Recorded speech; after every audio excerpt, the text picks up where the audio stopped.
Well, we now want to bring in our resident analyst, and that is Ken Gishinga, just to take stock of some of the top stories across the business landscape throughout the week. Many thanks, Ken, for making time. Good to see you, Abby.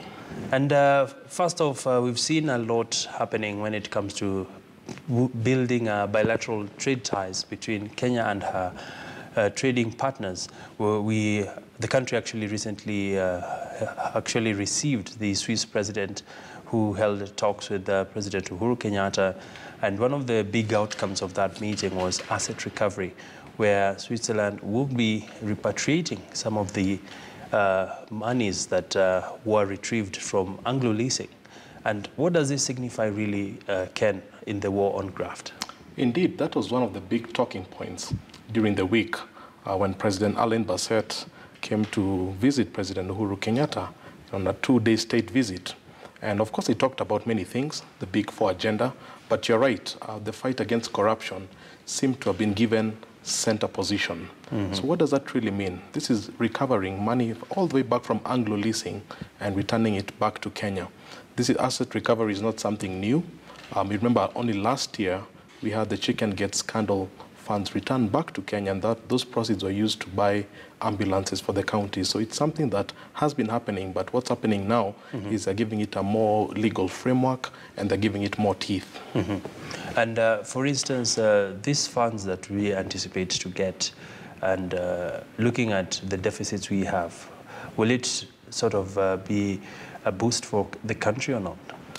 The estimate is it's about 72 billion shillings. Obviously, that's not enough to plug in our budget deficit, but 72 billion shillings can do a lot for an economy.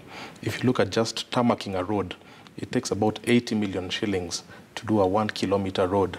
So 72 billion shillings can do well over 900 kilometers of tarmac road, which can have spillover effects for the economy. And Ken, the other big story we did see this week was, of course, news that former US President Barack Obama is expected to visit the country, this time not on official capacity compared to when we hosted him in 2015. Perhaps what will characterize this visit by former US President Barack Obama? The mood is very excited. A lot of people have actually gone to Kisumu to anticipate that event. Obviously for him, this is Barack Obama 2.0. the individual and not the president. And what does that really mean? This is now him stepping away from the politics and now using his social capital to bring development to Kisumu, to Kenya, to Africa. And he's not just coming alone. He's coming with about 350 other celebrities, including Oprah Winfrey. So that kind of attraction obviously will attract tourism, it will help in trade, and people can start appreciating what Kenya can offer to the global community. And there's an element of youth. You know, Obama's always been very passionate about the youth. If you read any of his books, Dreams from My Father, The Audacity of Hope, and even his last book of The I Sing, it's all around the youth. And those are the people who really propelled him to become the president of the United States. So I think this is almost giving back to the youth because it's going to open up a center of excellence for the youth. And I think it's very right because this country, as we said before, it's a very young country. The demographic dividend is something that can really be an asset propeller for this country. So I think it's in keeping with the economics, with the demographics, and really almost repackaging himself what he'll be as a post-American president. And one of the things that President Barack Obama talked about heavily when he was in Kenya during the Global Entrepreneurship Summit was the need for transparency and accountability in African governments. Because at the end of the day, his famous quote was, of course, Africa does not need strong men. Africa needs strong institutions. He comes at a time where we are seeing institutions such as the Ethics and Anti-Corruption Commission trying to step up their game. We've seen the Director of Public Prosecutions releasing really some heat when it comes to graft. So what might perhaps form some talking points for President Obama when it comes to issues of graft for Africa and for Kenya, to be precise? I think the first briefing he'll get when he gets to State House will be about the handshake between President Uhuru Kenyatta and Raila Odinga and how that is going towards targeting fighting corruption. And I think he'll be pleased to hear of the last 2-3 months all the effort that has gone into fighting the war against graft. Obviously, he knows that this is not something that can be won in 1 year. This is going to be a long-term initiative. So expect him to encourage the two leaders to really maintain that kind of energy, despite the political pressure, to really maintain it. Because he said here 3 years ago when he was at Kasarani that corruption is really robbing us, is really robbing the country of its future. So I think it's something both leaders have taken very seriously, and I think he'll be more than glad to see sort of like the new angle that the fight has taken. Mm-hmm. And one of the key points you're seeing in this visit, not only will he be visiting Kenya, he'll also be visiting South Africa. And looking at Africa, the United States is sort of trying to play catch-up, where we've seen over years China making more inroads into Africa through funding infrastructure projects. We did see Obama, when he was in the country, he did talk about, he actually signed the Power Africa agreement, where they will be releasing funds to go towards energy production across Africa so that Africa can improve on the manufacturing agenda. Right now, we did see over a few weeks ago, the U.S. Chamber of Commerce had representatives in the country, and they sealed a number of deals, even as we anticipate direct flights to the United States. But really, from a trade perspective, what are some of the low-hanging fruits that the U.S. government might be trying to push through Obama's visit? I think you're absolutely right. The last 3 years, actually since the Global Entrepreneurship Summit, we've seen the U.S. step up its relationship with Kenya, not just from a trade perspective, but even from security and other dimensions. What are the low-hanging fruits? I think construction is going to be huge. That Nairobi-Mombasa highway, in which we hear Bechtel has been bidding, that's obviously one of the huge talking points that everybody's looking at. But net-net, I think China still has an upper hand. Mm-hmm. China's been Africa's largest trading partner since 2009, and in September they'll be having the FOCAC Summit, Forum on China-Africa Cooperation, which President Uhuru Kenyatta will be attending. Mm-hmm. So in that sense, you can really not compare the kind of money that is coming from China into not just Kenya, but into Africa is nowhere, is far more than what's coming from the West. Net-net, the historical relationship between the US and Kenya is much longer, so they can actually bank on that relationship, but I think they still have to put in a lot more effort to catch up with where China has reached, particularly on infrastructure projects. Mm-hmm. And Ken, driving this conversation forward now, as US plays catch up, there's a lot of issues happening, especially within Africa on its own, where intra-Africa trade hasn't been growing as fast as would like to have it. Right now, estimates put it at close to 40%, and the global trade is still at a paltry 10%. And looking at the segmentation of African countries and the robust opportunities that lie in across the borders, how can Africa use this opportunity that, as we are getting this carrot being dangled by the Chinese and the Americans, how do the governments reorganize themselves and orient themselves towards a win-win kind of situation? The first step is in coming up with the right policies. And I think the Continental Free Trade Agreement, that was supposed to be a game changer in terms of boosting African trade. While not every country endorsed it, as you'll remember, but I think the vast majority of nation states. Now, will that alone propel African trade? No, it's going to take a lot of initiatives, especially on what I call the non-tariff barriers, because we focus a lot on the tariff barriers.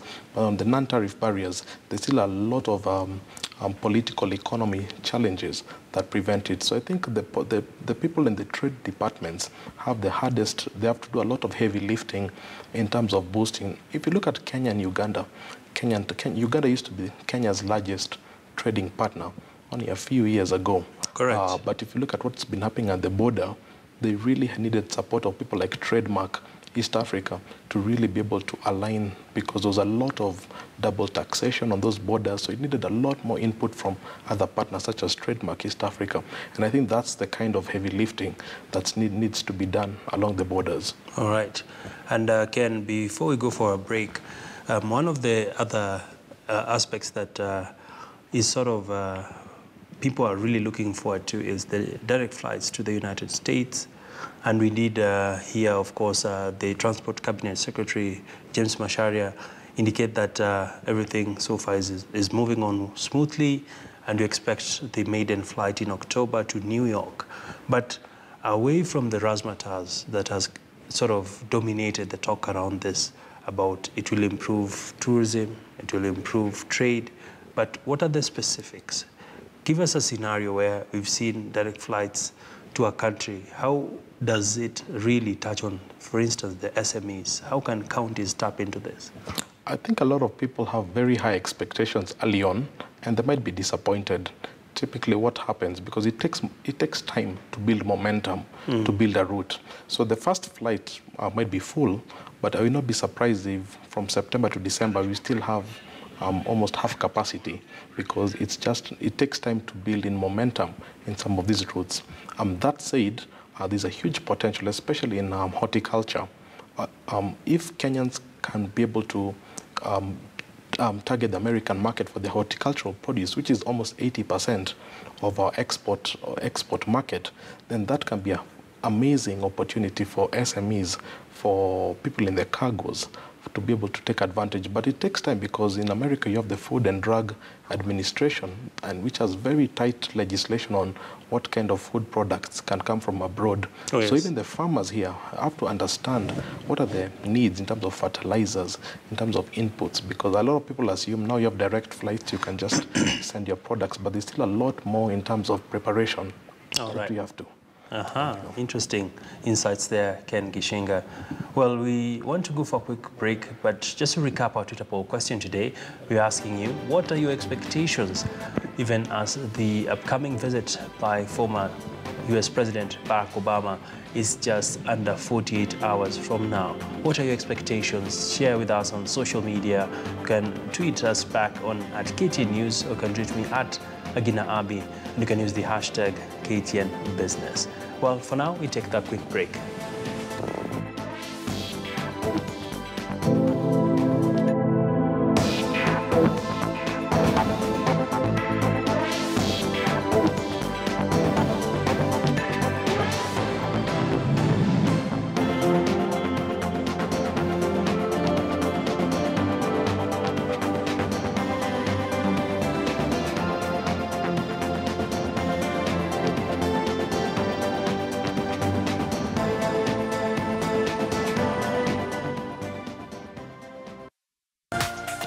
This is KTN News.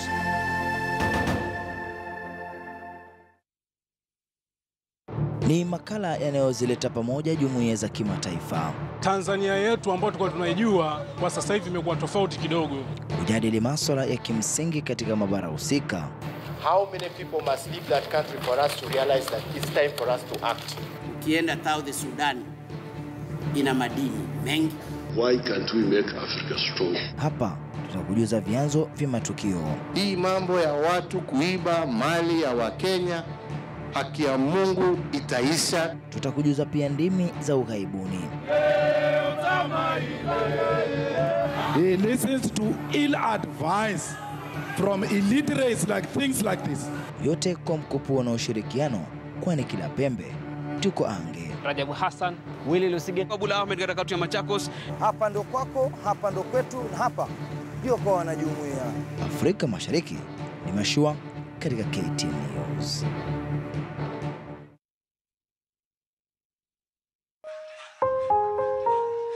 Kulima hukuwa mzuri sana wakati dairy farm haikuwa, kwa sababu hii maziwa ulikuwa unaenda kuuza huko, pesa inaserewa, unaunga. Lakini wakati dairy farm ilikuja, sasa mimi naona kulima ni sawa kabisa. *283# is a platform where farmers can get into it through their mobile phones. It doesn't matter what kind of phone that you have. And once you get onto that, as to *283#, you're able to access the world of DigiFarm. Introducing Always Cotton Soft. Its unique top sheet is as soft as cotton and gentle to your skin, while offering you soft and comfortable protection as you go about your day. Always Cotton Soft. Now available starting from 50 shillings only. Wake up to cuddles like never before.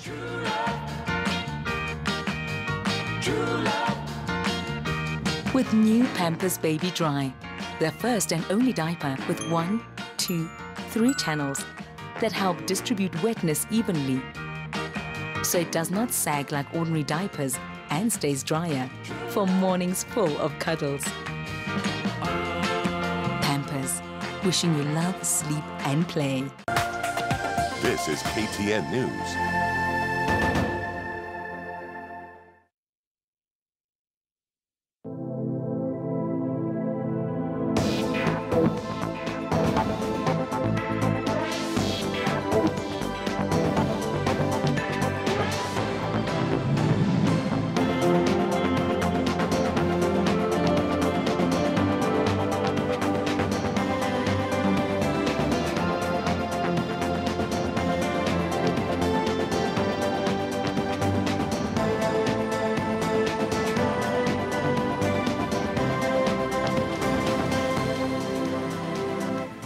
Welcome back. You're watching KTN Business Today with me, Abi Agina, and this is our second part of the show. Well, let's recap our Twitter poll question for today, where we ask you, what are your expectations ahead of the visit by former US President Barack Obama, who is expected in the country on Sunday for a 2-day visit to the country? Well, you can engage with us on social media. You can tweet me at Agina Abi, or you can tweet us at KT News. Remember to use the hashtag of Business Today, and we'll be able to take some of your views on this and examine them on the show. To more stories now, and the Kenya Pipeline Company is banking on its newly installed Line 5 pipeline to grow the volume of petroleum products it can handle, as well as address issues of stockouts in the Kenyan market. Petroleum Cabinet Secretary John Munyas says that the completion of Line 5 will significantly cut down on transportation costs and is eventually expected to lower the price of fuel by at least 1 shilling. Here's why the oil and gas industry is fast moving to address capacity constraints in the country. After being rocked with series of delays and graft allegations, the new Line 5 petroleum pipeline project is finally complete. Speaking during an inspection tour at the KPC depot in Nairobi, Petroleum and Mining Cabinet Secretary John Munyas says the pipeline will be a game changer for Kenya and the region at large. In the past, we used to have 100 million. Now we have 133 million. The new Line 5 pipeline has been billed as the second largest project conducted by Kenya Pipeline after the multi-billion shilling standard gauge railway line. Increased efficiencies, the reduction of trucks on the road, the consequent hopeful reductions in prices, and the increased activity. That is where you find value for money. The old pipeline has served us for 40 years. So we expect a value for money. This pipeline will serve us for more than 40 years. Serve this country and they serve the region. The project, which was undertaken by Zakimi International at a cost of 48 billion shillings, will ease the burden of offloading petroleum products at the Kipevu terminal in Mombasa. No one time will a Kenyan go to a petrol station and lack anything they want, petrol, diesel, all those products.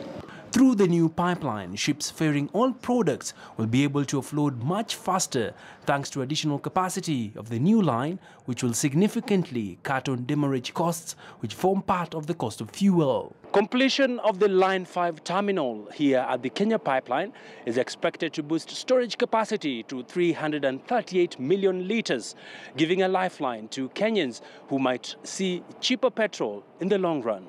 Prices will come down starting August. In 6 years, we will have saved a shilling, which we compensate transporters. And with that saving alone, we will be hitting 42 billion shillings, enough to pay this pipeline. Despite the completion of the new line, oil tankers will still be moving about 20% of oil products from Mombasa, with Kenya being a transshipment hub for other countries in the region. To address these supply bottlenecks, Petroleum CS John Munyas has tasked Kenya Pipeline to conduct a feasibility study to assess the cost implications of constructing a new pipeline to link Isiolo and Lamu under the Lapset project. Abi Agina, KTN Business.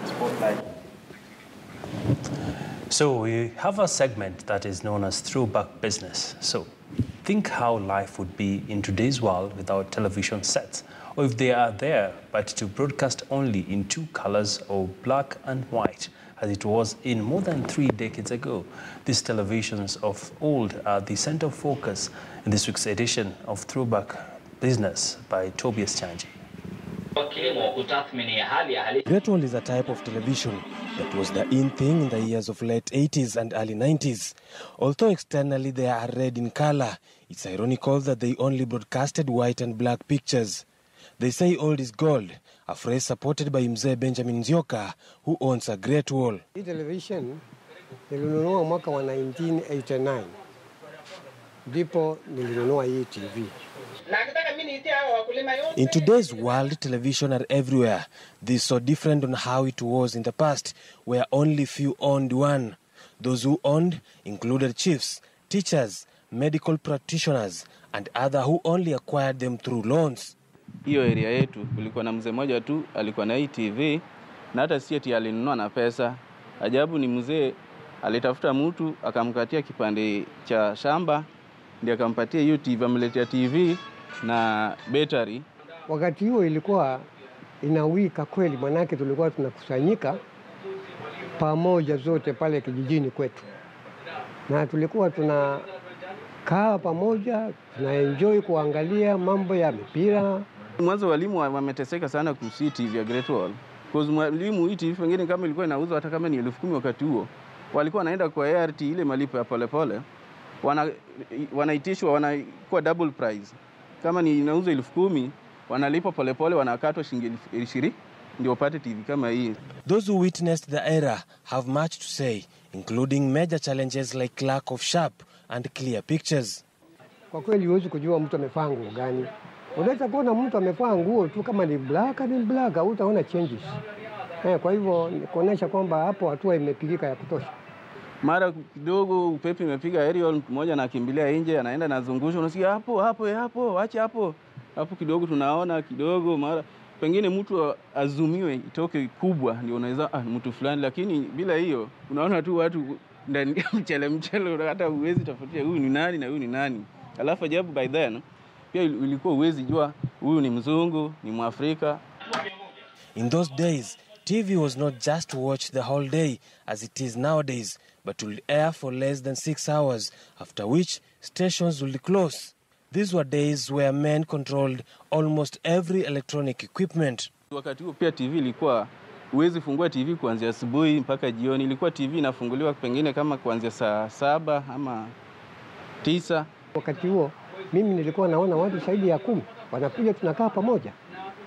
With under 10 days to the official kick-off of the World Cup, Mzee Nzioka says that he'll watch all his matches here. Tobias Chanji, KTN News, Throwback Business. Always refreshing to just walk down memory lane and remember the good old days of the black and white TV.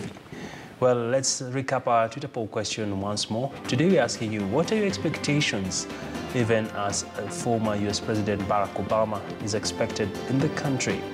Well, continue engaging with us on social media, and we shall definitely be sampling some of your views on this topic. Well, I'm still here in studio with Ken Gishinga, who is our resident analyst and chief economist at Mentoria Consulting. Ken, just before we took the break, we were talking about how do we scale up trade across Africa. And one of the key issues that emerged this week is that the Principal Secretary in charge of Trade and Industry, that is Dr. Chris Kipto, unveiled plans that Kenya will be hosting the second edition of the Kenya Trade Week that will be starting on the 29th of this month to the 3rd of August. And one of the key cross-cutting themes has been Kenya has a lot to offer to the world, but in the same measure, Kenya has a lot of disadvantages when it comes to value chains and the bottlenecks that sort of surround trade.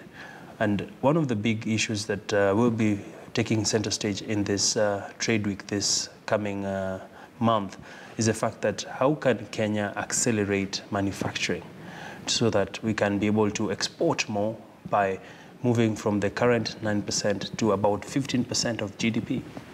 You're right. Historically speaking, if you look at the type of trade Kenya has participated in, it has been in exporting natural resources or commodities, coffee, tea, and these items are repackaged in Europe or in the US or in Asia, and they're brought back to us as processed coffee.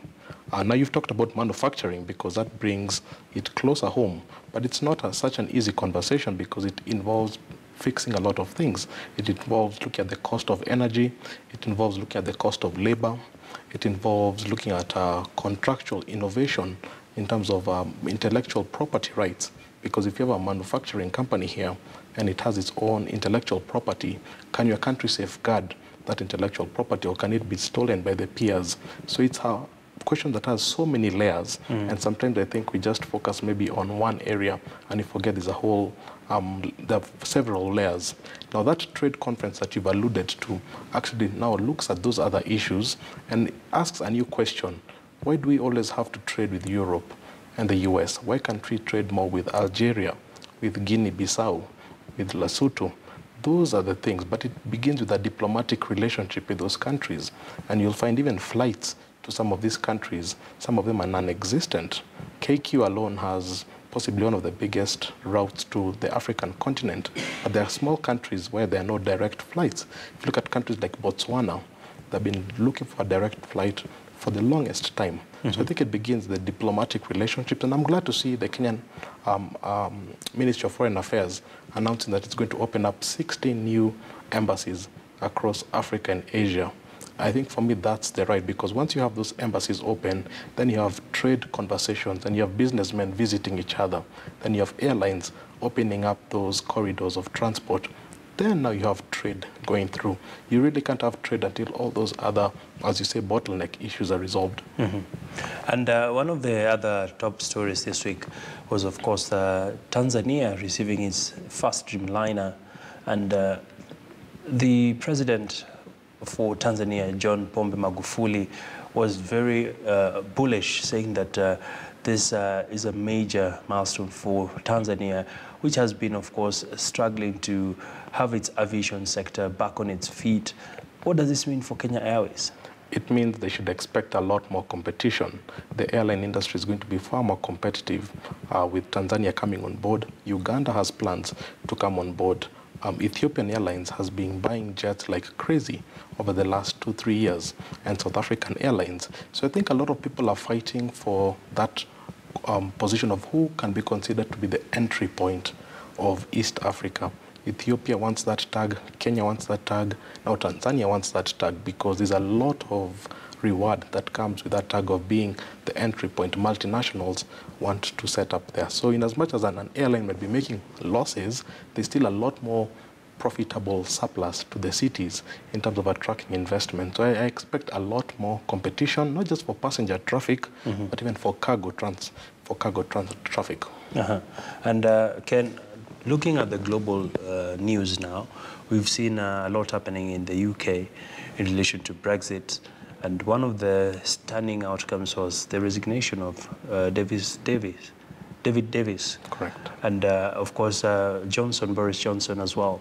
And what does this sort of mean for Africa at a time and space where we had a lot of access through the EU, and now Brexit has happened, and we're also seeing the developments in the United Kingdom? How do we transcribe this to mean back home?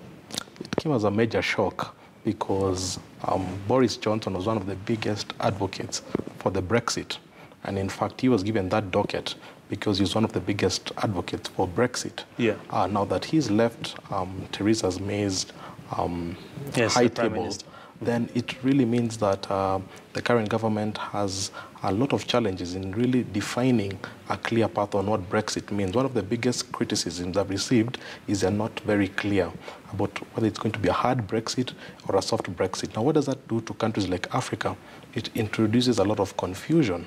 And even with Donald Trump arriving in the UK, he said UK is in turmoil, is in a period of turmoil, because it's not clear whether they want some benefits of Brexit, but they also want to remain part of the greater European Union, which has its benefits. Now, it creates a lot of confusion.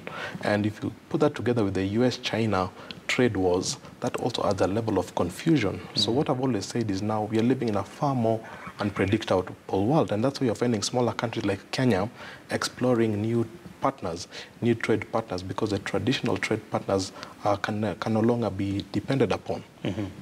And as we wrap up, Ken, of course, we did see the semi-finals of the World Cup this week. Quite big surprises. England was out against a host of expectations, really.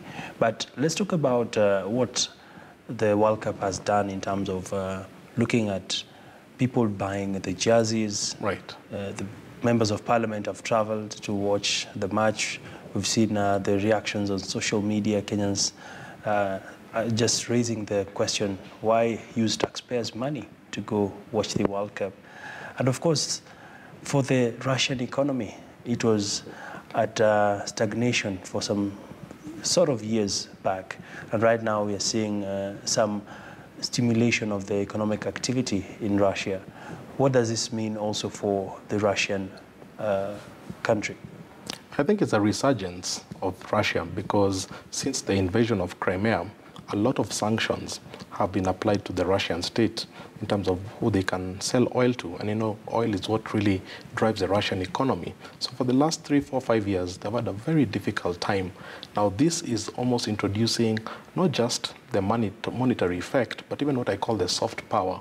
And what is soft power? This is the attractiveness that people view you as a country. And I think Russians have done very well in putting that together. They've invested a lot in the stadia. They've made people very comfortable. And I think a lot of people have sort of seen maybe it's a place where you can invest money, you can invest in a business. So that will definitely really assist Russia. What can small countries like Kenya learn from the World Cup? I think it's to look at countries like Panama. Panama is a country with populations of almost 500,000 or 1 million people. Look at countries like Croatia, about 4 million people. These are far more smaller countries than Kenya, but they're doing very well at the global stage. So it should tell us, even as a small country, we can put in structures for the under-13s, the under-15s, under-18s, and we can build that soft power because we might not have the military of China and the US, but countries like Singapore have been able to use this soft power to be able to project yourself on the global stage. And I think that's one lesson I wish our sports ministers can really address. And your comment on members of parliament going to Russia? I mean, it really depends if that's in their private capacity or it's if they're using funds from a certain committee. Because remember in Brazil, during the Olympics, we had members of parliament traveling on, I think it was the social ministry or the labor ministry going to do some benchmarking. So I really, it has to be case by case. If it's somebody, any Kenyan has the right to travel in their private capacity. If there's a parliamentary committee that has gone to benchmark, even that is legitimate. When it becomes illegitimate is when people use public money for private benefit and they have no clear lessons learned for the country. I think that is when it's a real crisis. But if they can make takeaways, they can come and make recommendations for our sports ministry, and we can adopt those recommendations and make Kenyan football better, absolutely, then it can be a good thing. All right. So which team are you supporting? You know, you and I have always been in Team France, so I think we've been consistent in that. So I expect to see what we call the African Union. All right. It's going to be a mouth-watering finals on Sunday. Yeah. Well, many thanks there, Ken, and Viva la France. Let's see how it goes. Well, we want to wrap up the show now with a look at our Twitter poll question. And today we're asking, what are your expectations on the upcoming visit by former US President Barack Obama? Well, it has been an avalanche of feedback coming in where we're seeing many people just saying one of the expectations is they expect him to go visit his father's grave. Of course, that's one of the major reasons why he's coming back. And I can see some more feedback. We should be having it on the screen shortly, where we'll be able to just show you what some of the Kenyans are saying. Some of the feedback, of course, is hilarious, so we'll try and skip some of them. Well, I can see feedback there from Robert Kiberenge saying nothing, he's just a tourist. No chills at all. We have Sir Jeremy Robinson saying, I expect apitie France akuje na kifungu ya server ya IEBC. Interesting. We have there, is it Abraham saying nothing, did do anything for Kenya when he was president of the United States.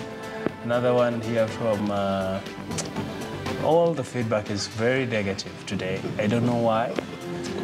And I'm seeing something from Charles Muya saying closed roads, traffic as usual. And some other tweets there from Honorable Aiden Washington saying President Obama, as his name, Barack, suggests is a blessing to Kenya.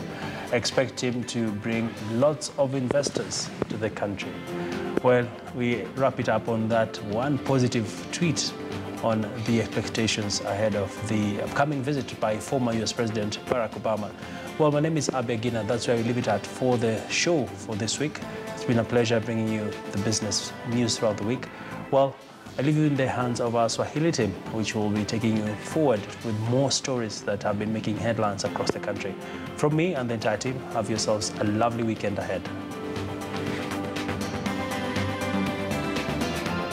Thank you.